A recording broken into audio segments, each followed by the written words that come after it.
Imagine this. You wake up in a city suspended above an ocean of fire. Below you, a star, our star, burns in furious brilliance. Mountains of plasma rise and fall like tsunamis of flame.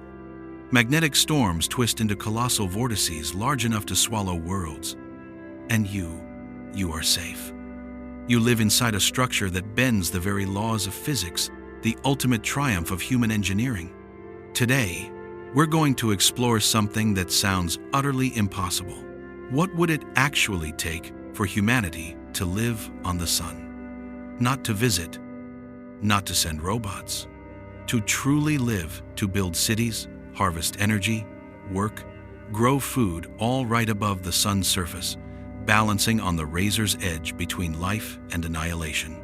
This isn't a dream. It isn't magic. It's where theoretical physics meets the frontier of future engineering. So, let's imagine together a world where humanity could one day call the sun home. The sun is the engine of life on Earth. It warms our oceans, nourishes our plants, and shapes our climate. But it's also a monster. You could fit 1.3 million Earths inside it. Its core burns at 15 million degrees, and every second, it releases far more energy than humanity has produced in its entire history.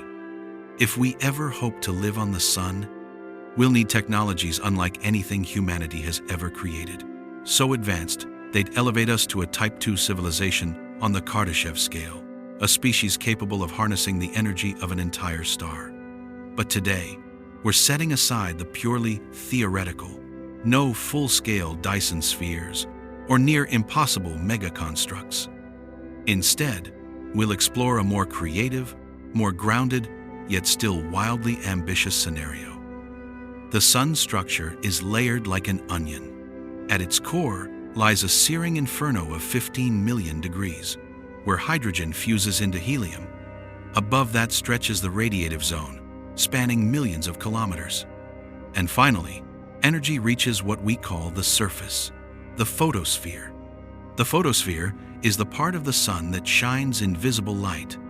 Its temperature hovers around 5,500 degrees Celsius, a realm where no solid material could possibly survive. But here's where things get interesting.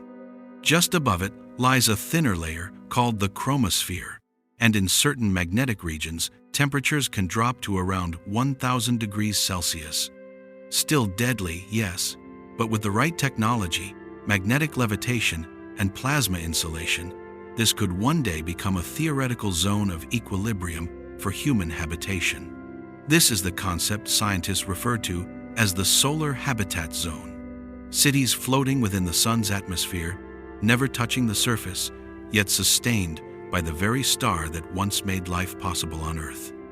Let's give this imagined colony a name: Helios Haven, the harbor of the sun. A colossal ring-shaped city, floating about 3,000 kilometers above the solar surface, gliding along magnetic flux lines. Its effective mass is almost zero because it's anchored not to matter, but to magnetic fields themselves. Beneath the city, massive superconducting coils hum with power. These coils catch the sun's magnetic flow and generate an opposing field. Like two magnets repelling each other, the city stays suspended, never falling. This technology is known as magnetic levitation stabilization, essentially a maglev system scaled up to stellar proportions. The city's outer shell is clad in graphene titanium crystal composite armor. Every square centimeter is both mirror and shield, reflecting most of the incoming radiation and converting the rest into usable electricity. Inside lies an entirely self-contained world.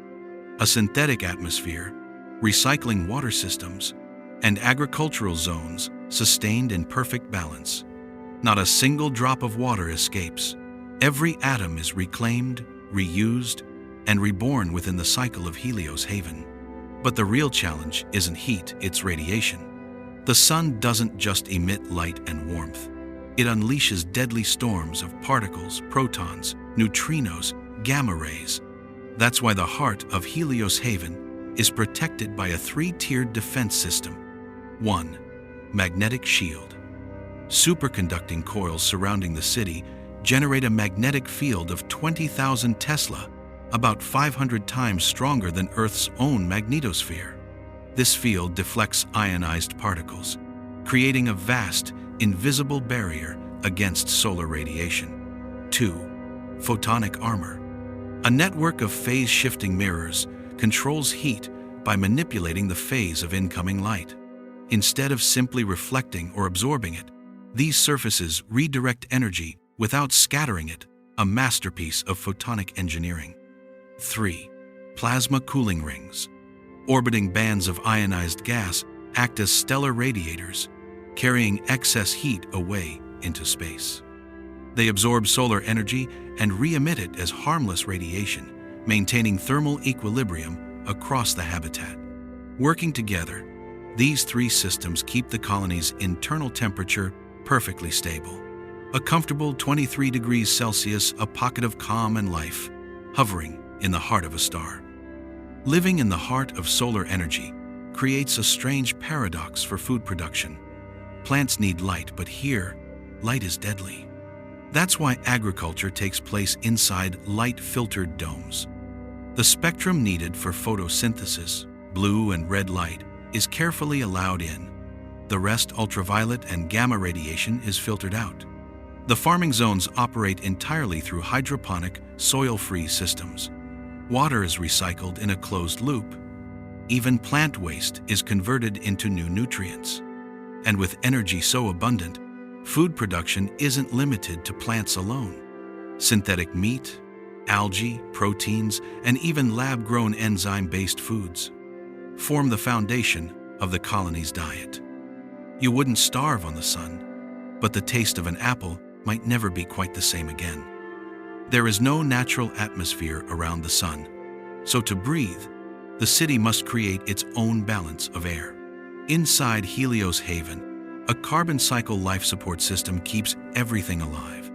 Humans produce carbon dioxide, algae and bacteria absorb it, and oxygen is created in return.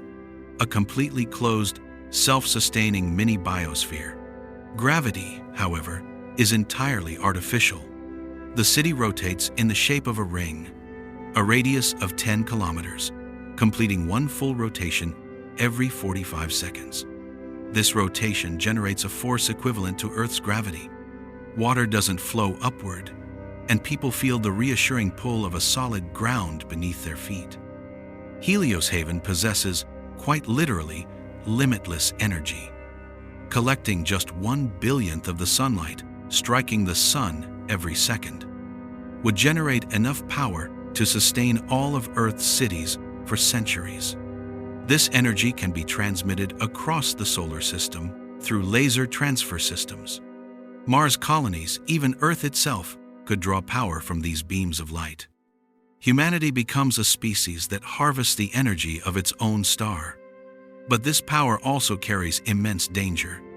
A single miscalculation combined with a plasma storm could vaporize the entire city in an instant. That's why the colony's artificial intelligence system continuously gathers data from billions of sensors every second. Every component, every panel, every coil is constantly monitored. Here, the human hand is no longer in control. It is merely a guest. There is no night in Helios Haven, but humans cannot live without night. That's why the colony's inner chambers are equipped with a virtual night system. Sunlight slowly dims, and star simulations appear across the ceiling panels. At night, people don't experience darkness, they experience the silence of software. Children are known as those born in the light, a generation that has never seen a shadow, that looks out not at a sky but at a sea of plasma. And to them, the sun is no longer a threat, it is home. In Helios Haven, physical manufacturing is almost non-existent. Nearly every object is made from light matter, a photocrystal alloy capable of self-repair. Because of this, the traditional concept of a factory no longer exists. Production takes place inside matter conversion chambers. These chambers use raw photon energy to arrange atoms, turning energy directly into matter as part of everyday life. When a citizen wants a new piece of clothing, a vehicle, or even a structural component, they simply submit the design. The energy system constructs the required atomic pattern, and within minutes, the object materializes. Economic value here is measured not by material scarcity, but by energy consumption. The more energy you use, the greater the cost you create. But since energy is effectively limitless, that cost exists only as a form of balance control. In Helios Haven, the economy doesn't exist to manage scarcity. It exists to preserve equilibrium. The first children born in Helios Haven are called Solarians, the children of light. They have never seen darkness. The sun is their morning, their noon, and their night. There are no shadows, no darkness, no fear. But there is also no mystery. That's why, in Solarian culture, the greatest quest is to find the dark.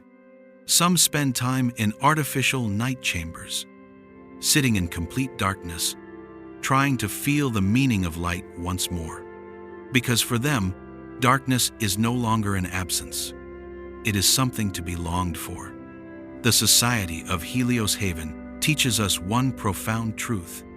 Advanced technology ultimately turns inward, back toward humanity itself. Progress isn't about building cities above the stars, but about finding meaning within them. Perhaps humanity has finally uncovered the secret of the universe. We exist not to survive, but to understand the light. What you've heard may seem impossible today, but every technology was once impossible. To control fire, to defy gravity and fly, to set foot on the moon, living on the sun may be the next great threshold of humankind. And if we endure long enough, perhaps one day, we will truly become a species that walks among the stars.